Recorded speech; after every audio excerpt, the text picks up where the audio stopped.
올 4월 초입니다. 6월절을 지나고 있던 부활절 주간이었습니다. 미국 텍사스주 해리스 카운티의 보안관 직원들이 코비드-19에 감염된 동료 레이를 위해서 SOS 기도회를 가졌습니다. 이들은 동료가 입원한 ICU, 집중치료병동, 즉 중환자실에 입원한 레이를 위해서 모두가 손을 들고 기도를 합니다. 하늘에 계신 하나님 아버지요, 우리가 주님께 지금 나옵니다. 예수님의 이름으로 하나님 앞에 나옵니다. 그리고 우리가 하나님께 간구합니다. 아버지 하나님께서 레이의 가정을 만져주시옵시고 특별히 레이를 고쳐지게 하시고 이 병상에 중환자실에 오셔서 주님께서 그의 몸과 영혼을 만져주시옵소서. 당신의 권능의 힘과 파워, 능력과 authority, 하나님의 권세를 가지고 사랑하는 모든 주님의 가족과 그리고 이 레이의 몸에 세포 하나하나 이르기까지 그 핏줄까지 주님께서 간섭하여 주시옵소서. 그리고 이렇게 기도를 마무리하지요. It is in the name of Jesus we pray. Amen. 레이 경찰관에게 환란이 닥쳤습니다. 이를 바라보는 동료들은 병낫기를 위해 간절히 기도를 합니다. 그리고 이런 내용이 그 동영상에 써 있었습니다. I will rescue. 내가 너를 구할 것이다. I will never stop marching to reach you. 너에게 나아가 결코 진행을 멈추지 않을 것이다.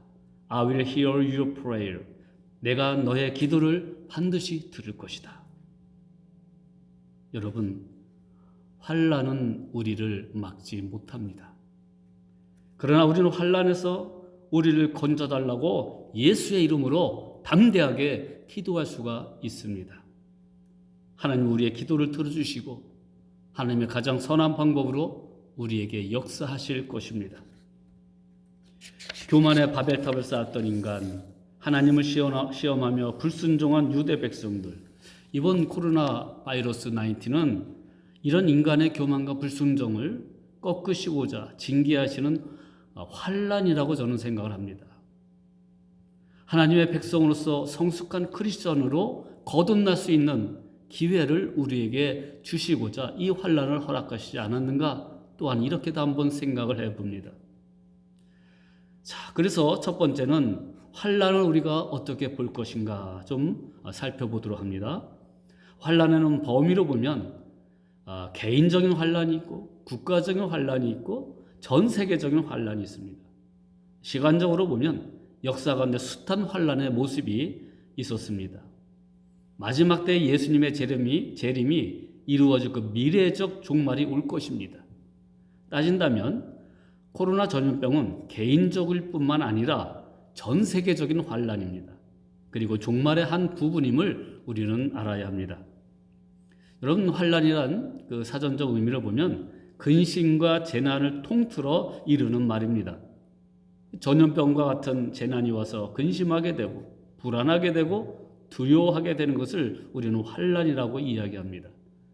특별히 성경에서의 환난은 하나님께서 이스라엘에 대한 훈육을 마치고 믿지 않는 세상을 심판으로 마무리하실 미래의 환난 기간을 또한 이야기합니다. 그러나 저는 오늘 이 말씀을 통하여 종말론적인 그런 어떤 대환란이라든가 특별한 의미에서의 미래에서 그런 환란을 얘기하는 게 아니라 우리 인생 가운데 환란이 닥치는 부분, 이런 부분에 대해서 어떻게 우리가 이해를 하며 하나님의 뜻이 무엇인가를 좀 교훈받는 그런 시간이 되기를 원합니다. 야곱의 인생 가운데 하나님 개입하셨습니다. 그리고 인도하시는 하나님께서 오늘날 우리의 전염병 환란을 당한 개인된 우리, 환란에 임하는 우리의 자세, 환란을 허락하신 하나님의 뜻이 어떻게 담겨 있는가를 야곱의 인생을 통하여 교훈받도록 합니다. 앞으로 몇 주 정도를 통해서 개인적으로 겪은 하나님의 사람들의 그 인물들을 중심으로 환란에 대한 성경의 메시지를 전하고자 합니다. 구약에는 분명히 질병이나 전염병을 하나님의 심판 도구로 사용한 예들이 있습니다. 이런 경우는 반드시 하나님이나 선지자의 예고에 등장합니다. 그리고 그 뒤에 질병이 발병함으로 그 질병이 하나님의 심판이라는 사실을 모든 사람이 분명히 알 수 있도록 하였습니다. 모세가 하나님께서 열 재앙을 내리실 것을 미리 바로에게 예고했습니다. 다윗의 범죄에 대해서 나단 선지자를 통해서 잘못을 지적한 후에 그 징벌로 전염병을 내리셨습니다. 이런 질병의 환란에서 또 다른 공통점이 하나 있는데요. 절대로 인간의 능력으로 해결할 수 없다는 사실을 보여줍니다. 오늘날 이 코로나 바이러스도 지금 현재로서는 인간의 힘으로 전혀 손을 쓸 수가 없지요. 그러나 다윗이 회개하자 멈췄어요. 모세와 아론을 대적한 이스라엘 백성에게 내려진 이 질병도 아론의 향로로 백성들을 위해 속죄하자 하나님께서 멈추셨습니다. 저는 그래서 이번 전염병도 우리가 회개함으로 주님 앞에 고백하고 이 땅의 죄악에 대해서 눈물을 흘리며 그 하나님의 경고하심을 이 사건을 통해서 주시는 것이라고 생각을 합니다. 이럴 땐 방법이 없어요. 회개하는 것입니다. 우리 삶을 되돌아보면서 우리의 죄악을 회개하고 이 땅에 무너져가는 그런 하나님의 성전들, 쾌락과 음란함과 부정직한 그런 모든 것에서 우리가 회개함으로 주님께 돌아와야 된다는 사실이에요. 사무엘상 5장을 보면 블레셋에 간 법궤 때문에 하나님께서 블레셋 땅에 심한 전염병이 돌게 합니다. 블레셋 사람들은 이 질병의 속수무책이었습니다. 이 환란이 하나님께로부터 온 것이라고 시인할 수밖에 없었어요. 즉 구약의 재앙은 당시 이스라엘 백성들에게 하나님의 능력을 알리고 하나님께서 세상을 다스리던 하나의 수단이었습니다. 그 재앙을 받는 사람들은 왜 이런 재앙을 받는지 선지자나 하나님을 통해 분명히 알 수 있었습니다. 그런 구약 본문의 특징을 제대로 살피지 않고 그대로 현대 사건에 다 적용해서 이 전염병이 하나님의 저주다라고만 해석하면 안 된다는 거예요. 이것이 종말의 한 사인이라 하면서 전체적으로 해석을 해버리면 안 된다는 겁니다. 그런 의미에서 이 전염병에 대해 환란에 대해서 우리가 어떻게 이해할 것인가? 분명 코로나 바이러스는 우리에게 재앙입니다. 환란입니다. 여기에는 하나님의 징계적 의미도 있을 수 있어요. 종말의 부분적 예표도 될 수 있습니다. 속수무책 당하는 것을 보면 인간의 교만을 꺾고자 하는 하나님의 뜻이 있을 것이다 생각할 수 있습니다. 동시에 믿는 자들을 통한 교회의 영적 각성과 사회 윤리의 타락에 대한 경고이기도 합니다. 중요한 사실이 있어요. 그 다음에 믿는 자들의 기도를 통하여 하나님의 회복의 역사가 올 것이라는 것입니다. 전염병이라는 질병, 환란을 통해 어떤 것을 우리가 교훈받을 수 있을지 오늘 성경 인물 가운데에 야곱을 통하여 알아보도록 합니다. 첫 번째, 야곱의 환란은 성숙을 향한 하나님의 뜻이 담겨져 있었습니다. 야곱의 인생을 보면은 오늘 본문 창세기 35장 3절에 보면 우리가 일어나 베델로 올라가자. 내 환난 날에 내게 응답하시며 내가 가는 길에서 나와 함께 하신 하나님께 내가 거기서 제단을 쌓으려 하노라 하며 즉 지금 어려움을 당했어요. 그런데 예전에 하나님께서 베델에서 쓰러져 잠자는 야곱에게 찾아오셨죠. 사다리에 오르락내리락 천사들을 보여주십니다. 물론 그 가운데에는 사다리는 영적인 구원의 어떤 예수 그리스도의 십자가를 의미할 수도 있고 또 천사가 오르락내리락 하면서 어떤 예수님의 현현이 나타나지 않았을까 이렇게 추측할 수도 있어요. 자, 그 환란은 야곱에게 있어서 어떤 일들이 일어났다는 것을 회상케 합니까?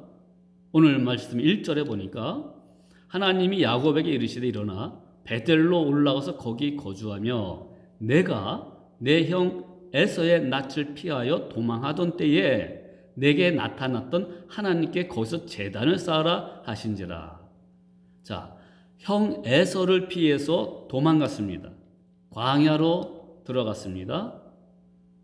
그 도망하던 때에 두렵고 불안하고 두렵고 피곤하여 지쳤을 때에 하나님께서 사다리를 통하여 오르락내리락 하는 하늘의 천상의 환상을 보여주시죠. 거기서 제단을 쌓게 됩니다. 그러니까 야곱의 이 환란 사건은 35장 이전에 어떤 환란이 있었는가를 살펴보아야 합니다. 첫째는 형 에서의 장자권을 속여서 빼앗은 일로 인한 생명의 위협이었다는 거예요. 자, 여러분, 그 당시에 전통은 장자권의 축복이 있었어요. 그죠? 야곱은 쌍둥이지만 둘째입니다. 그러니까 그 당시에 어떤 전통에 보면 야곱의 그 장자권의 축복은 주는 게 아니에요. 하지만 하나님께서 누구를 택하셨어요? 야곱을 택하신 거예요. 인간적인 방법으로 에서를 속이고 이삭을 속이고 결국 에서가 분노하게 되고 죽임을 당할까? 그래서 거의 뭐 야반도주 하다시피 집에서 쫓겨나다시피 도망을 가게 됩니다. 여러분, 사실은 야곱이 그런 방법을 쓰지 않는다 할지라도 하나님께서 야곱을 축복하셨을 것입니다. 왜냐하면 야곱을 택하셨기 때문에 그래요. 그리고 구원의 역사는 어떤 혈통에 의해서, 어떤 조건에 의해서, 선민에 의해서 좌우되는 게 아니라는 것입니다. 하나님의 구원의 보편성이 구약 시대에도 있었다는 거지요. 그 가운데 하나는 물론 할례, 의식을 통해서 보여주는 겁니다. 자, 칼은 칼로서 망하는 것처럼 속이는 자는 속이는 자로서 망하게 합니다. 나중에 보세요. 야곱보다 더한 사기꾼 라반으로부터, 삼촌으로부터 얼마나 많은 어려움을 겪습니까? 자, 에서의 눈을 피해서 급히 도망갑니다. 에서의 분노에 생명의 위협을 느꼈습니다. 집을 떠나 광야로 내어 쫓깁니다. 먹을 것도 없어지고요. 의지할 곳도 없어지고 황량한 광야의 한복판에서 형 에서가 죽이러 올 것 같고 맹수의 위협이 있던 그곳, 극한 고독과 외로움, 두려움이 있었던 그때 야곱의 인생 가운데 그 환난의 때에 우리 하나님께서 찾아오신 것입니다. 그 베델로 찾아오신 것입니다. 이 중요한 사건이 있었다는 거예요. 35장 이전에. 자, 둘째는 34장에 벌어진 끔찍한 강간과 살인 사건이 등장합니다. 자, 야곱에게는 12아들뿐만 아니라 가장 그 사랑하는 그 자녀 중에 아무래도 그 딸 하나가 있으니까 얼마나 이뻐했겠어요. 디나가 있었습니다. 이제 세겜 지역을 베델 지역과 같이 있는 거죠. 세겜 지역을 이제 지나가게 돼요. 야곱의 족속들이. 디나가 그 땅의 딸들을 친구 삼으려 했는지 히위 족속의 마을로 들어갑니다. 히위 족속 중에 그 땅의 추장인 세겜의 추장에 그 눈이 흘리게 되고 디나를 성폭행합니다. 정상적인 방법으로 그렇게 취한 게 아니죠. 그러나 결국 디나를 사랑하게 돼요. 그래서 정식으로 아내로 얻게 해달라고 아버지 하몰에게 요청을 하게 됩니다. 하몰은 야곱의 족속에 와서 화해를 시도합니다. 그리고 이스라엘의 예식에 따라 그 할례를 내가 받겠습니다. 그래서 온 족속이 할례를 받게 돼요. 그것은 하나님의 백성으로 유입되는 겁니다. 할례 사건은 그들의 죄악에도 불구하고 하나님 백성으로 유입되는 세례와 같은 의식이었어요. 그런데 야곱의 아들 가운데에 디나의 혈통인 오빠 시므온과 레위가 할례 후에 아파서 움직이지 못하는 세겜과 그 족속들 다 죽이고 재물을 약탈해 옵니다. 큰 환란이 이제 닥치게 되는 거예요. 딸 디나의 성폭행 당하는 사건과 그 오라비들이 약속을 어기고 죽이고 재물을 약탈했어요. 그래서 어떤 현상이 일어납니까? 가나안 족속과 브리스 족속들, 그들이 이 야곱 족속을 죽이고자 하는 그런 소식을 듣게 됩니다. 그러니까 야곱의 족속이 다 죽을까봐 야곱이 두려움에 떨게 됩니다. 이것은 구원에 대해서는 하나님의 완전한 주권이신데, 할례를 받았으면 하나님의 주권에 순응하여 하나님의 백성이 되는 거예요. 구원받게 되는 거예요. 그런데 이것을 인간의 어떤 분노와 또 한 가지 탐욕으로 이 약속을 저버리고 다 죽여버리는 거예요. 예. 단순히 야곱이 그 사건 때문에 두려운 것이 아니라 하나님의 권능의 손길에서 버림받을까 봐 두려운 거예요.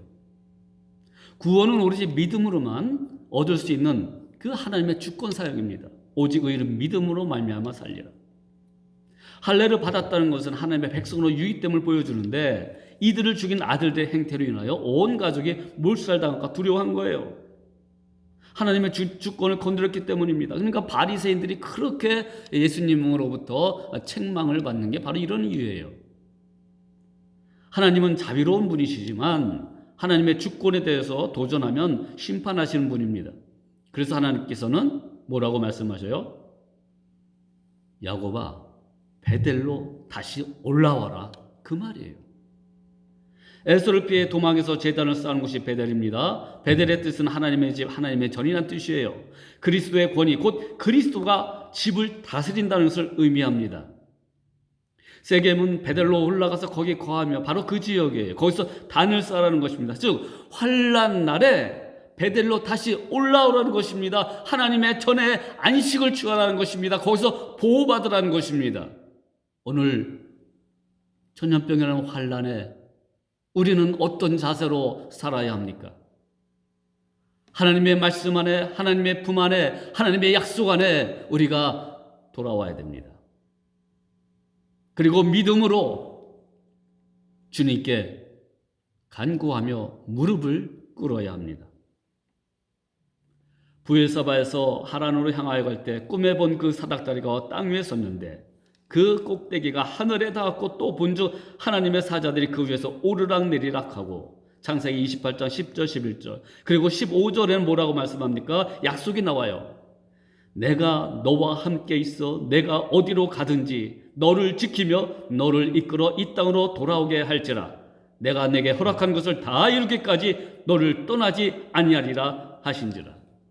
여러분, 오늘 환난이 임한 이 전염병 속에서 우리가 두려워하지 아니하고 불안해하지 아니하고 담대할 수 있는 이유는, 아니 이길 수 있는 이유는 내가 어디로 가든지 너를 지키며 너를 이끌어 이 축복의 땅으로 돌아오게 하시는 하나님의 은혜가 있기 때문입니다. 크리스천도 이 환난에서 벗어나지 못할 수도 있어요.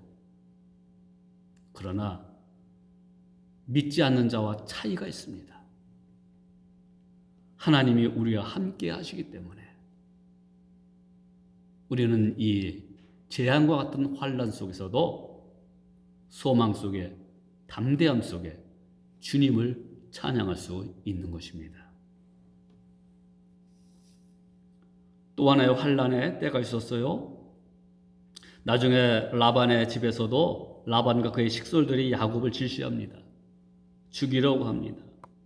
20년 동안 그렇게 성실하게 봉사했지만 그들이 야곱의 가족을, 야곱을 질시해요. 심지어 죽이려고까지 합니다. 관계에 불편함이 있어요. 두려움이 있어요. 불안함이 있습니다. 고민에 빠진 야곱, 이제 떠날 것인가 안주할 것인가. 그에게 20년의 노예 같은 봉사에 찾아온 환난이었습니다. 그러나 하나님께서는 택한 백성을 약속의 땅으로 인도하고자 하는 위대한 계획을 가지고 계셨기에 지시를 합니다.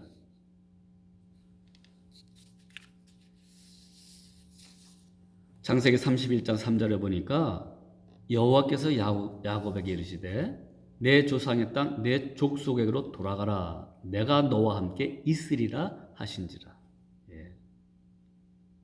자식들의 살인사건, 라반의 집에서의 그러한 떠나가야 도망가야 할 그런 위기의 환란의 시기입니다. 좀 생각을 해보세요. 어떻게 보면 안정된 것이 바로 라반의 집에서 생활이었습니다. 그러나 그건 하나님이 약속한 땅이 아니었어요. 환란이었어요. 떠나야 될까 말아야 될까. 가족들을 생각하니 참 불안합니다. 예, 두렵습니다. 자기 혼자라면 어떻게 해보겠는데. 그런데 하나님께서는 부르셔요. 예. 고향 땅으로 돌아가라고 말이에요.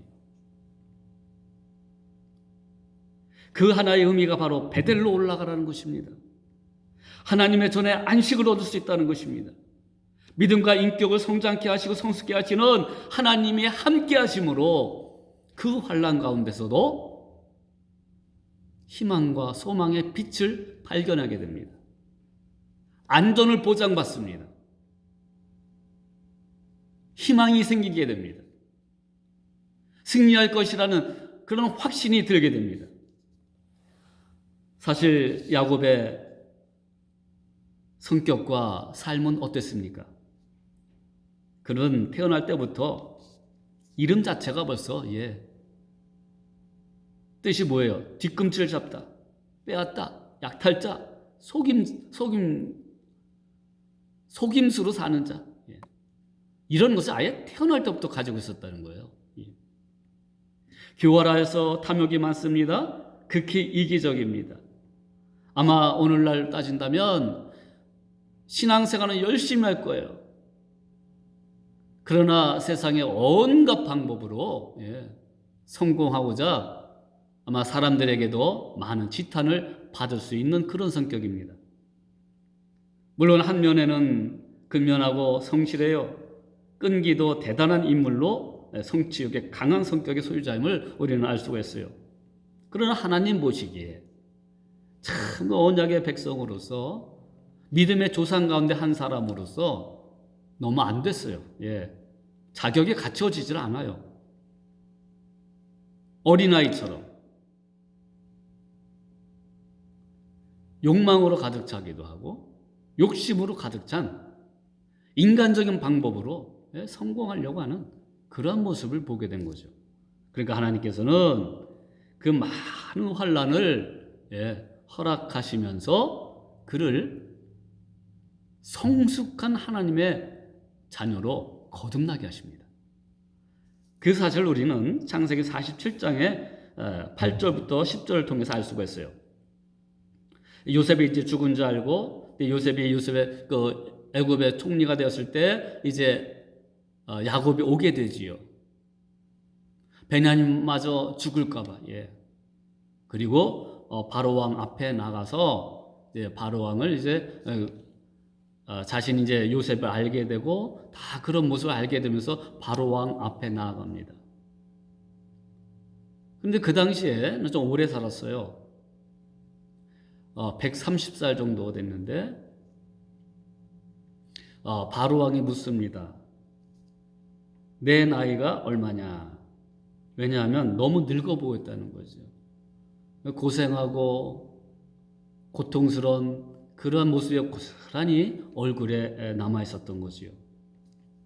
창세기 47장 9절에 보니까 야곱이 바로에게 이르되 내 나그네 길의 세월이 130년이니이다. 내 나이가 얼마 못 되니 우리 조상의 나그네 길의 연주에 미치지 못하나 짧고 험악한 세월을 보내었나이다. 얼마나 이 말 속에는 환난 가운데 있었던, 고난 가운데 있었던, 피곤하고 지치고 많은 어려움을 당한 야곱의 인생을 볼 수가 있겠습니까?